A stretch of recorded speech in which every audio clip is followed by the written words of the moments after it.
আমি আবু বকর আমার জীবনের আখেরি দাবি গো আমার নবীর জানটাকে ফিরিয়ে দেন আল্লাহ আমি আবু বকর আমার নবীর জন্য আমার জীবনটাকে কুরবান করে দেব আল্লাহ আপনি আমার নবীর জীবনটাকে রিটার্ন দিয়ে দেন আল্লাহ নবী সাহাবীরা আবু বকরকে বললেন বাবা আবু বকর ও নবী সাহাবী আবু বকর শান্ত হয়ে যাও সবর করো আল্লাহ নবী সাহাবী আবু বকর হাউ হাউ করে কাঁদতে কাঁদতে মদিনা মসজিদুন নববীতে চলে গেল এদিকে লক্ষ্য করে দেখে টোটাল মদিনা নববীতে আল্লাহ নবী সাহাবীরা কাতারে কাতারে কাতারে কাতারে শোয়া নবী সাহাবীরা নবীকে দেখতে না পেয়ে হাউ হাউ করে কাঁদতে লেগেছে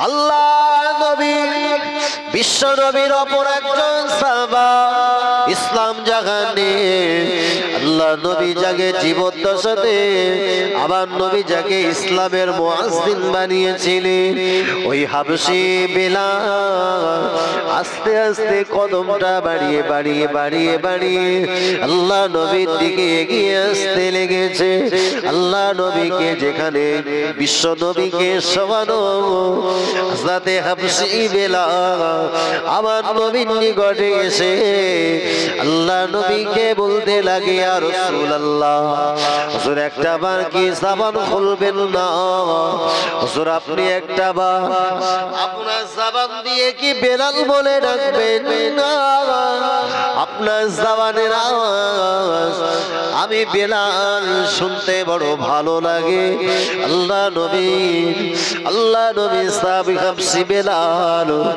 হাউ হাউ করে কাঁদতে কাঁদতে বললে ইয়া রাসূলুল্লাহ ইয়া হাবিবাল্লাহ জোর একটা চোখটা তো মেলে দেখেন আপনার প্রতি কলেমা পড়ে মুসলমান হওয়ার কারণে আবার মরিম উমাইয়া আমাকে এত মেরেছিল গো আমার দেহটাকে চাবুক দ্বারা আমার দেহটাকে রক্তাক্ত করে দিয়েছিল আমি হাবশী বেলাল যখন আপনার প্রতি ইসলাম পরিত্যাগ করি না দিনের বেলাতে এত প্রহার করেছে সন্ধ্যা বেলা যখন ঘনিয়ে গেল আমি হাবশী বেলাল ওই বেলাতে রাতের বেলা একটা নির্জন কামরায় আমাকে শুইয়ে দিয়েছিল আমি সারাটা দিন আমার চাবুক মারার কারণে দেহ থেকে দাদ্দার করে খুন গড়িয়ে গেছিল আমার দেহটা বড় দুর্বল আমার দেহটা বড় জয়ীফ হয়ে গেছিল এই কারণে আমি হাবশী বেলাল ওই অন্ধকার ঘরেতে আমি আমার জবান দিয়ে পানি পানি পানি পানি করে চিৎকার করছিলাম এক পর্যায়ে নিষ্ঠুর উমাইয়ার কাছে পানি চাইলাম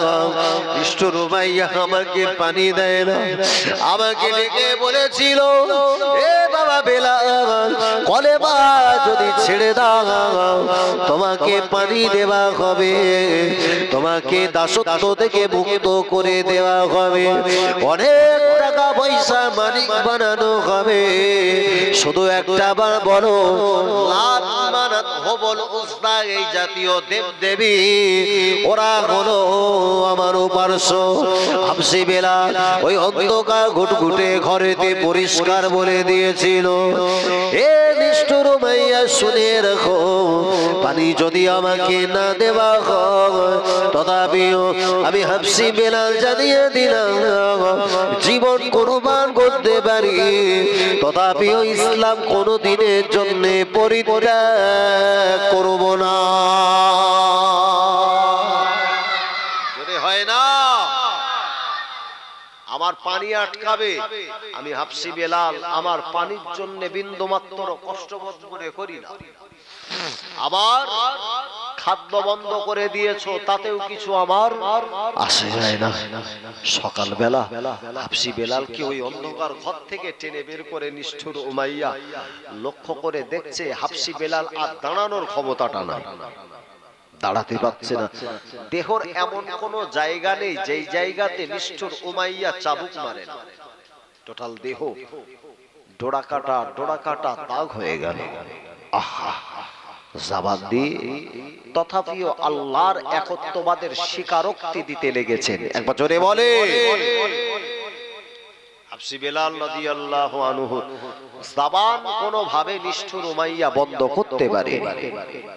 আল্লাহ নবী সাহাবী হাফসি বেলাল রাদিয়াল্লাহু আনহু জবানটা বন্ধ করে দেওয়ার জন্য ওই দিনেতে নিষ্ঠুর উমাইয়া জিহ্বাটা টেনে ধরেছে, জিহ্বার উপরে একটা লোহার পেরেক মেরে দিয়েছে।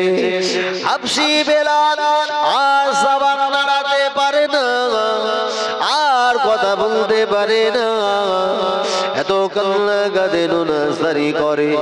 হাফসি বেলালের যে জায়গাতে লোহার পেরেক মেরে দেওয়া হলো গো, ওই জায়গাটা জীবনের মতো মোটা হয়ে গেল। এ কারণে হাফসি বেলাল জীবনে তরে তোতলা হয়ে গেছিল।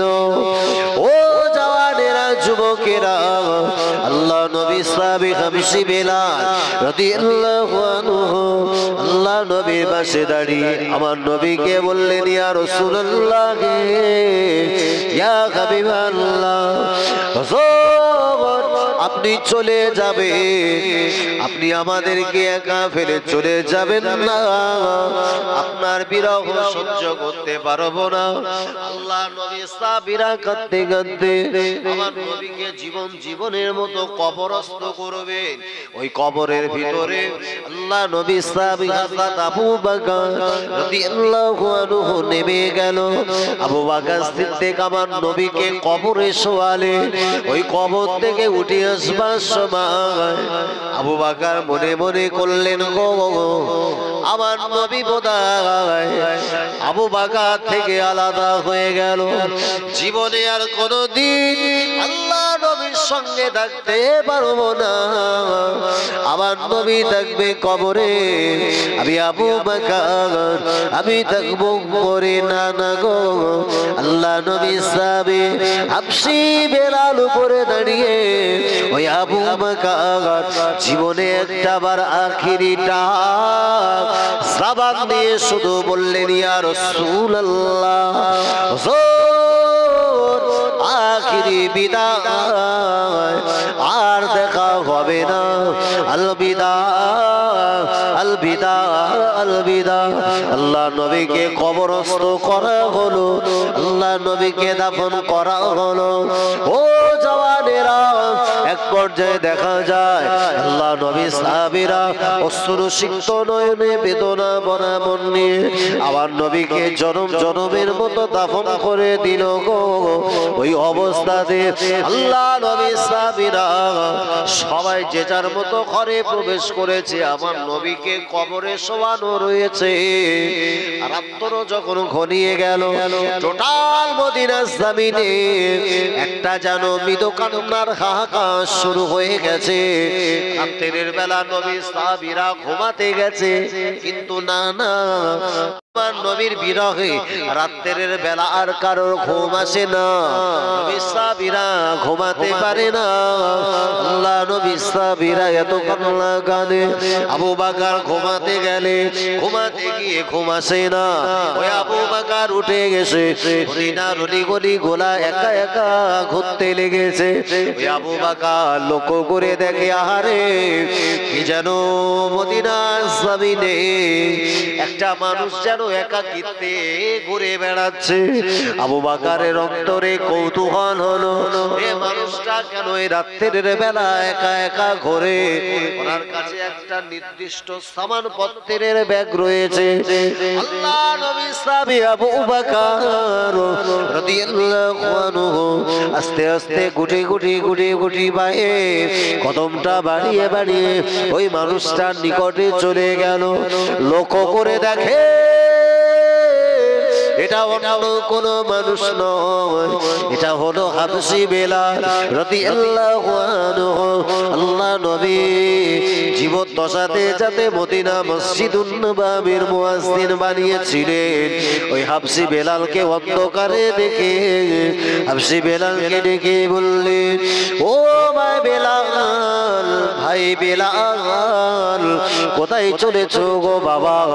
হাবশী বেলালকে ডেকে দিয়ে বলেছিলেন, ও আমার নবী ইসলামী আবু বকর, আপনি আমাকে ছেড়ে দেন, ছেড়ে দেন, আমি মক্কা মদিনা জমিনে কোথাও থাকবো না। কেন না?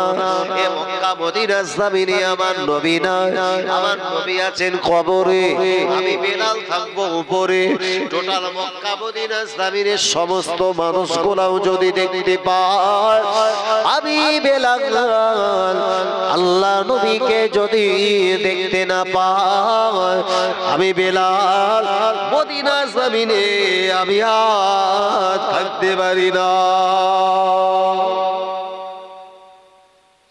নবীর বিরহে এত কান্না কাঁদে, নবীর বিতর্কে এতটা নোনাজারি করতে লেগেছে।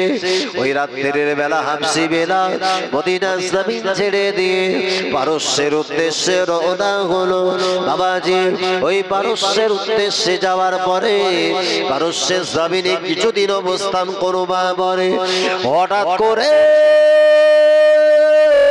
গভীর রাত নিশুতি রাতে হাবশী বেলাল স্বপ্ন যোগে দেখে মক্কা লাল মদিনা দোলা আল্লাহ নবী হাবশী বেলালের সঙ্গে ওই স্বপ্ন যোগে আমার নবীর সঙ্গে যেন দিদার নসিব হয়ে গেছে। জোরে বলে, আরো জোরে বলে নারে তাকবীর, নারে তাকবীর। সিলসিলায়ে হক ফুরফুরা শরীফ, সিলসিলায়ে হক ফুরফুরা শরীফ, নারে তাকবীর, দুরূদ শরীফ। আল্লাহুম্মা সাল্লি আলা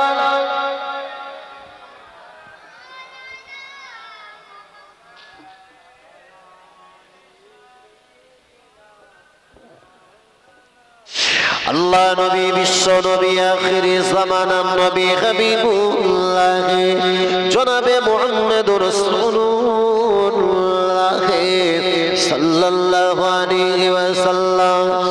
ও জওয়ানেরা, আল্লাহ নবী বিশ্ব নবীর ইন্তেকালের আগে, আল্লাহ নবীর ওফাতের আগে আল্লাহ নবী আমাদের আম্মা জান হযরতে আয়েশা সিদ্দিকা রাদিয়াল্লাহু তাআলা আনহা, আল্লাহ নবী আম্মা জানে হুজরা শরীফে আল্লাহ নবী বললেন, আয়েশা একটা বার নিজের পা দুটাকে ছড়িয়ে দাও, আমি আল্লাহ নবী আমি একটা বার তোমার উরুর উপরে আমার মাথাটা রেখে একটু জীবনের আরামের সঙ্গে ঘুমাবো।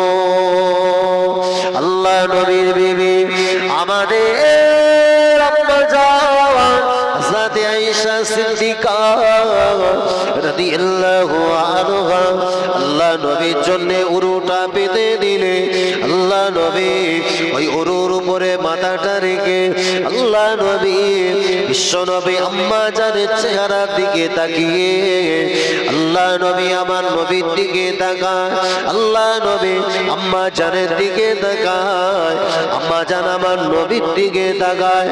ওই সময় আল্লাহ নবী আর আমার নবী বললে, ও বিবি আয়েশা আমি আল্লাহ নবী আমি নবী আমার মনের বড় আশা, আমার জীবনের আখিরি একটা দাবি, আমি যদি তোমার কাছে আজকে যদি কোনো একটা দাবি করি বিবি আয়েশা আমার জীবনের আখিরি দাবিটা কি মেনে নেবে? আমাদের আম্মা জান আমার নবী কথাটা শুনবে বলে আম্মা জান ডুকরে কেঁদে ফেললে, ইয়া রাসূলুল্লাহ ইয়া হাবিবাল্লাহ, হুজুর আপনি আপনার জীবনের আখিরি দাবি আপনি আপনি আমার কাছে যদি কিছু চান আমি আয়েশা আপনাকে কোনোভাবে ফিরিয়ে দেব না, আমি আপনাকে খালি হাতে ফিরিয়ে দিতে পারি না। ইয়া রাসূলুল্লাহ, ইয়া হাবিবাল্লাহ, হুজুর আপনি একটা বার জবান দিয়ে তো আপনি চান। আল্লাহ নবী বললেন, ও বিবি আয়েশা, আমি আল্লাহ নবী আমার জীবনের আখিরি দাবি, আমার জীবনের শেষ দাবি, আমি নবী যে জায়গায় তোমার সঙ্গে কথোপকথন করি এক কথা বিবি আয়েশা, তোমার যেটা বাসস্থান, তোমার ঘর, তোমার হোসরা মোবারক, আমি আল্লাহ নবী আমার জীবনের আখিরি দাবি হলো এই তোমার ঘরে যদি আমার জীবনের মতো শেষ ঘুমটা, এক কথায় আমার মাজারটাকে তোমার ঘরের ভিতরে যদি করে দাও, আমি আল্লাহ নবী আমার মনটা বড় খুশি হতো। ও বিবি আয়েশা, তুমি আমার দাবিটা কি মেনে নেবে?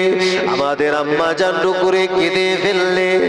আল্লাহ নবী বিবি আমাদের আম্মা জান হযরত আয়েশা রাদিয়াল্লাহু আনহা আল্লাহ নবীকে বললে, ইয়া রাসূলুল্লাহ, ইয়া হাবিবাল্লাহ, জীবনের আখিরে একটা দাবি করলে আপনি আয়েশার ঘরে জীবনের শেষ ঘুমটা ঘুমাবে, আমি আল্লাহ নবী বিবি আয়েশা জানিয়ে দিলাম। আপনি শুধু আমার ঘর কেন ছিলেন? আপনি যদি একটা বার জবান দিয়ে বলতে আমি আয়েশা আপনার জন্য আমার বুকটাকে ফেড়ে দিয়ে কলিজাটাও আপনার হাতে তুলে দিতে দ্বিধা করব না। জোরে বলে, আরো জোরে বলে। আপনার ওফাতের পরে আপনি আমার ঘরটাকে আপনার কবর হিসাবে, আপনার মাজার হিসাবে চয়েস করেছেন। ইয়া রাসূলুল্লাহ, আপনি আমার শুধু ঘর কেন, একটা বার শুধু জবান দিয়ে বলে আমি আয়েশা আপনার জন্যে আমার ঘরটা নয়, আমার কলিজা চাইলে কলিজা, নিজের কলিজা নিজে টেনে ফেটে এটাকে কেটে আপনার হাতে তুলে দেব। একবার জোরে বলে। আল্লাহ রাসূল বললেন, আয়েশা আমি নবী যদি ওই ঘরে আমার যদি মাজার, তুমি তো ওই ঘরে থাকবে, আমি নবী থাকবো কবরের তলদেশে, তুমি থাকবে কবরের উপরিভাগে। বিবি আয়েশা, তোমার ওই ঘরে থাকতে কি কোনো দিনের জন্য একটু ভয় লাগবে না? তোমার একটা দিনের জন্য কি অন্তর্ভীত সন্ত্রস্ত হবে না?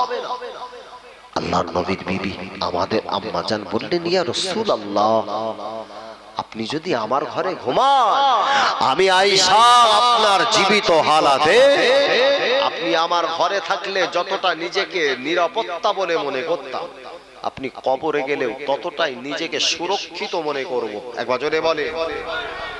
নবীর সঙ্গে, প্রিয় নবীর বিবিদের সঙ্গে এত সুন্দর মেল মহব্বত, প্রিয় নবীর সঙ্গে আল্লাহর নবীর বিবিদের এত সুন্দর আল্লাহ নম্রতা, ভদ্রতা আর সুন্দর আদর্শের ভালোবাসা রেখেছিলেন। আহা, বিশ্বের বুকে আমার নবীর বিবিদের সঙ্গে নবীর ভালোবাসা হচ্ছে চরম উৎকৃষ্ট নিদর্শন। পৃথিবীর বুকে এমন কোন দ্বিতীয় কোন নজির তথা দ্বিতীয় কোন জোড়া মেলে না। একবার জোরে বলে। ভালোবাসা আমাদের আপনার বিবির ভিতরে যথেষ্ট। আমরা যারা এখানে বসেছি না বাবা, আমাদের ভালোবাসা বিবিদের প্রতি একেবারে কম না। আজকে জলসা শুনে আমার বাড়ির গিন্নিরে যদি একটু পাশে দেখি, গালে তুলে খাইয়ে যদি বলা হয় কচির মা, বয়স তো বড় ভালোই হলো, দাড়িও তো পাক ধরেছে, কবে আজরাইল তো হয়তো সো মেরেলে টেনে চলে যাবে জানি না, তুই একটাবার ভাব। সন্ধে হলি না, পাঁচতলার গোড়ার থেকে না শিয়ালের বিশাল চেঁচামেচি চিৎকার, ঠিক আছে তো হুজুর কি পড়ে গিয়ে পাঠালে, হ্যাঁ তোমার ব্রেন খারাপ টারাপ হয়নি তো? বয়স হলে গেলে মানুষের নাকি সেন্স আউট হয়ে যায়, বুদ্ধি কমে যায়, তোমার কি তাই হলো? যে ঘরে থাকবে একটা মানুষ কবরে, আর ওই ঘরে আমি একটা জ্যান্ত মানুষ থাকবো ওপরে, ভূতের সাথে আবার ঘর হয় নাকি? তবে এদিককার মা বোন খুব ভালো, এদের যদি একবার বলা হয় এক ডাকেই সাড়া দেবে, বলবে ঠিক আছে অসুবিধে নেই। যে ঘরে তোমার সঙ্গে সংসার করেছি ওখানেই থাকবো, কোনো আপত্তি নেই। হাওড়া জেলার মা উদার মন মানসিকতার মা। আমি যা বলি আমার 24 পরগনা স্থায়ীটির কথা বলিস রে বাবা। আল্লাহ নবী বিবি আমাদের আম্মা জান হযরত আয়েশা সিদ্দিকা রাদিয়াল্লাহু আনহা আল্লাহ নবীকে বললেন, ইয়া রাসূলুল্লাহ,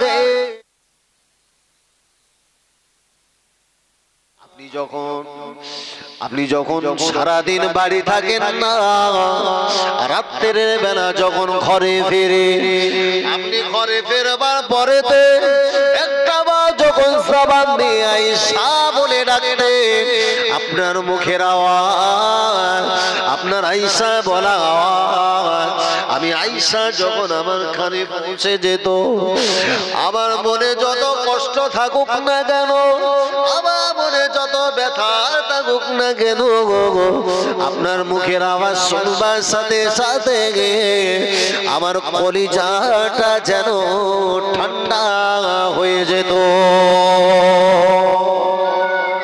জোরে হবে না? এই আম্মাজান আয়েশা বলছেন, নবী আপনার মুখের জবানের শ্রুতি মধুর ভাষা শুনলে আমার কলজে ঠান্ডা হয়, হৃদয় ঠান্ডা হয়। আপনি শুধু একটা বার আয়েশা বলে ডাকেন, ওই ডাকে অন্তর ঠান্ডা। কি ভালোবাসা, কি মহব্বত, স্বামী স্ত্রীর কত সুন্দর মেলবন্ধন। আমরা বাড়ি আসলি না, মাঠে থাকি, হাটে থাকি, ঘাটে থাকি, শুধু বাড়ি পা ফেলবো, কচির মা নাম ধরে শুধু একবার ডাক করে কি বলবে জানো? জলুনিয়ার সময় বাড়ি চলো না ভালো চলো, কি চলো জলুনি মানে পাড়ার লোকের জেল গিয়েছে, এবারে আমারে জ্বালাবে বলে বাড়ি এসো। আম্মাজান আয়েশা বলে, ইয়া রাসূলুল্লাহ, আপনার মুখের ভাষা একটাবার মুখ ভরে আয়েশা বলে ডাকতে, আমি আয়েশা আমার অন্তর আল্লাহ মুহূর্তের ভিতরে শীতল করে দিত। একবার জোরে হবে। এবার নবীর বিবির সংখ্যা কটা ছিল গো বাবা? 11। কোন বর্ণনা অনুযায়ী বলা হয়েছে 9টা, কোন বর্ণনায় বলা হয়েছে 11টা। এখন নবীর বিবির সংখ্যা আমি 11 বলি না 9 বলি। রাসূলুল্লাহর জীবদ্দশার যতগুলো বৈবাহিক সূত্র তথা নবীর বিবাহ বন্ধনে আবদ্ধ হয়েছিলেন, তার একটা উপদিষ্ট, একটা তার পিছনের একটা ব্যাকগ্রাউন্ড ছিল, বা নবীর এতগুলা বিবির সঙ্গে আপনার বৈবাহিক সূত্র সংগঠিত হবার পিছনে একটা কারণ ছিল। 11টালে বিবিলে বিয়ে করে তাদের সঙ্গে ঘর সংসার করেছে। 11টা বিবি কোনদিনের জন্য নবীর ব্যাপারে একটা কোনো বাজে মন্তব্য করেনি। প্রিয় রাসূল বলেছে, আমার বিবিদেরকে নিয়ে আমি নবী খুশি, আর আমার বিবিরাও আমার নিয়ে ওরা ততটাই খুশি। একবার জোরে বলে আম্মা জান হযরত আয়েশা সিদ্দিকা রাদিয়াল্লাহু আনহা আল্লাহ নবীকে বললেন, ইয়া রাসূলুল্লাহ, ইয়া হাবিবাল্লাহ, আমার ঘর হুজরা আপনার জন্য মাজার করে দেব। বাবাজি কিতাবের ভিতরে দেখা যায় আল্লাহ নবীর ইন্তেকাল হলো, আমার নবীর ওফাত হলো। আম্মা জান আমার নবীর জন্য নিজের ঘরটাকে কবরের জন্য তিনি পছন্দ করিয়ে দিলেন। আল্লাহ নবী সাহাবীরা কবর খনন করতে লেগেছে। আল্লাহ নবী বিশিষ্ট বিশিষ্ট সাহাবীরা, আমার নবী বিশ্ব নবী রহমাতুল লিল আলামিন নবী ইন্তেকালের সংবাদটা আল্লাহ নবী সাহাবীদের কানে পৌঁছে গেল। আল্লাহ নবী সাহাবী আবু বকর আল্লাহ নবীর ইন্তেকালের ইন্তেকালের সংবাদ পাওয়ার সাথে সাথে আমার নবীর ওফাত হওয়ার সাথে সাথে সংবাদটা পেয়ে গেল আমার নবী দুনিয়াতে আর নাই, আমার নবী কবরে বাসিন্দা হতে যাচ্ছে। বাবা আবু বকর, ওই আবু বকর যতদিন বেঁচে ছিলেন আমার নবীর সঙ্গে, যিনি শৈশব জীবন কাটিয়েছিলেন, যিনি যৌবন জীবন কাটিয়েছিলেন, যিনি বার্ধক্য জীবন কাটিয়েছিলেন, যিনি কারে ঘেরার সঙ্গী হয়েছিলেন, ও জওয়ানেরা আল্লাহ নবী ইসলামী আবু বকর রাদিয়াল্লাহু আনহু ইন্তেকালের সংবাদ পাওয়ার সাথে সাথে ছুটে ছুটে আল্লাহ নবীর হুজরার সামনে এসে দাঁড়িয়ে লক্ষ্য করে দেখে আল্লাহ নবীর লাশ মোবারকখানা একটা চাদর দিয়ে ঢাকা রয়েছে। আবু বকর আস্তে আস্তে কদমটা বাড়িয়ে বাড়িয়ে আমার নবীর নিকটে এগিয়ে গেছে। আল্লাহ নবীর মাথা থেকে চাদরটা সরালেন। আবু বকর আমার নবীর চোখটাকে বোঝাতে দেখে আবু বকর সহ্য করতে পারে না, হাউ হাউ করে কেঁদে ফেলেছে।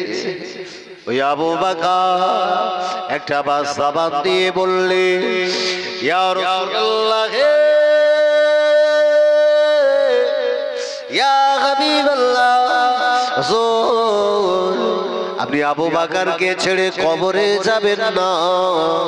আমি আবু বকর আপনাকে একা কবরের ভিতরে আমি কখনো শোয়াতে পারবো না। আপনার সঙ্গে আমি আমার সারাটা জীবন ছায়ার মতো লেগেছিলাম, একটা দিনের জন্য আপনাকে চোখ ছাড়া আলাদা হতে দিই না। আপনি ছেড়ে চলে যাবেন না।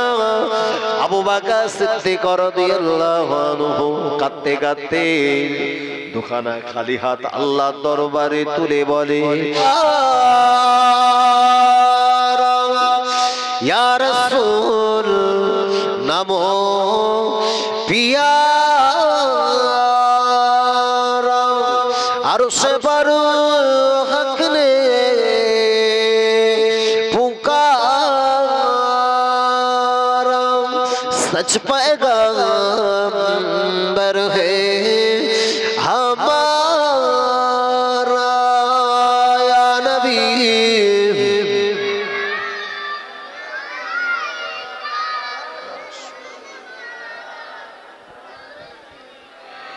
या हबीब सलाम,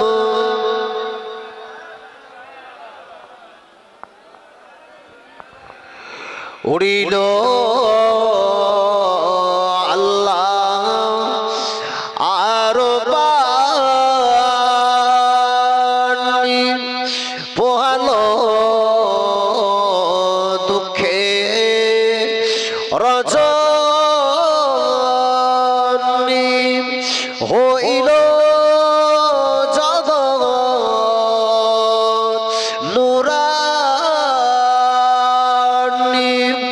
আমেনার নয়নের মনি ইয়া নবী।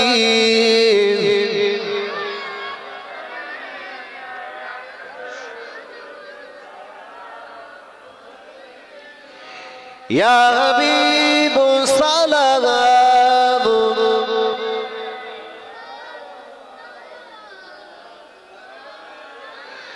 পারবো কি যেতে মদিনাতে, পাবো কি পাক রওজা দেখি, একবার দেখা দাও নবী স্বপনে, কবে যাব আপনার মদিনাতে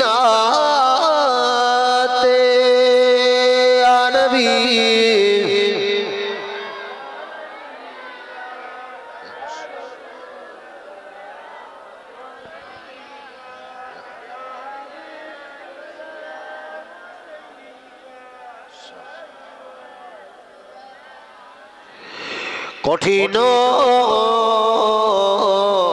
হাসো ওরে রুদিন কি আছে মোদের কপালে গুনাহগার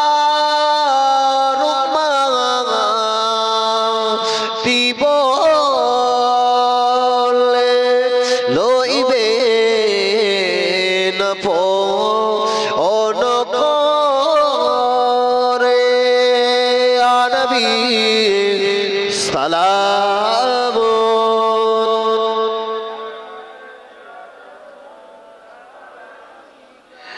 ইয়া হাবিব সালাম